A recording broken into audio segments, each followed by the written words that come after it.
In today's video, I'm going to teach you how to find and replace in Miro. If you've ever needed to update the same word or phrase across a large board, you've probably noticed that Miro doesn't include a native find and replace feature.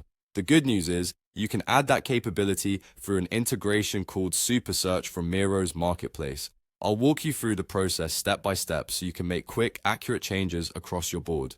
First, log into your Miro account and open the board you're working on. It helps to make sure you have edit access and that the board is fully loaded, especially if it's a large one with lots of content. Because find and replace isn't built in, we'll use the Super Search integration. This tool lets you search and replace multiple words at once across text elements on your board, which saves a ton of time and reduces manual errors. Look to the toolbar on the left side of your screen and click the small plus icon. This opens the panel for tools, media, and integrations. In the search bar that appears, type Super Search. When you see it in the results, click it to open. If it's your first time using it, you may be prompted to add or enable the app for your workspace. Just follow the on-screen prompts. Once it's added, it will open in a panel so you can start working right away.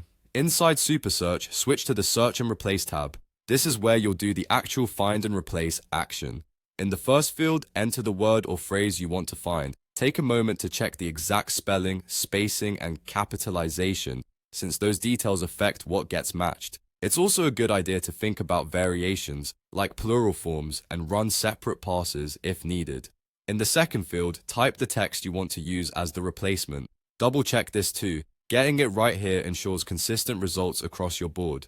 When you're ready, click the Replace All button, the one with the circular arrow icon. The tool will scan your board's text elements and replace every instance it finds with your new text. Give it a moment if your board is large. If something doesn't look right after the change, use undo to roll it back and adjust your search or replacement text before trying again. That's it. You've added find and replace to Miro using Super Search. Review your board to confirm the updates and repeat the process for any other terms you want to update. Thanks for watching and happy editing.